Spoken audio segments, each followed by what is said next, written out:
Igitendekero ya Great Lakes okutwara kwetumbitwa kwabo mu Kanso ya Kanungu abacici bahingwiza kubigambaho. Is it in order for a whole representative of the president of Uganda in the names of the deputy RDC, Mr. Kanungu, to go against an order that was passed by the courts of law, which order has now been challenged by any courts of law in this country?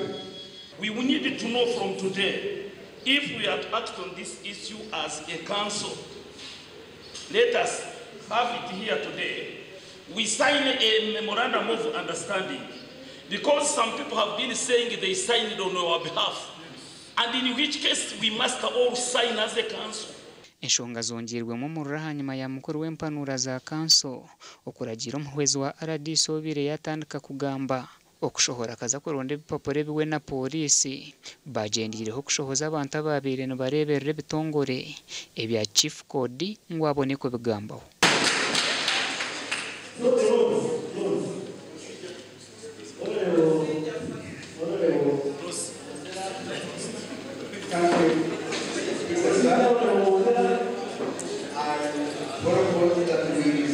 Itabeje twino kushasha kwango no kwetombwitwa ahabwe shonga kwiyenku 2019 tukagraduatinga saga abana nanye njomwe umubantu bo graduating titwine assurance nemwe ya safety of documents zitu ahabo kugira ngo deputy RDC na police bakija babingamo abeje ababire barimo aba in service titukamanyaga na nabajiremu iki bari gukoramo. We are not in taking any part or any side, but we are asking the authorities to come and give us a way forward. We want to know the future of students. Ahanyuma y'omuhwezi wa RDC kugaruka hagizire ngutaraze kushoborera byone byakozurwa hakuba ngwe bikarugerera hakwikiriza no kwahinguzibwa rukiiko orwebyo kwerinda orwayebembirwe diso. I have been advised by my senior RDC that the report is going to be brought to the next council or to your office for your request.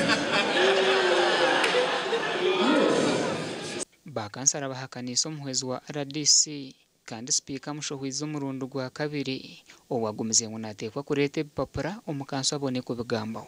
But now, chasing away the team that was managing this institution, looking at more than 2,000 students that are studying under a program that is supported by the donors, it means we are putting the livelihoods of all these young people at stake.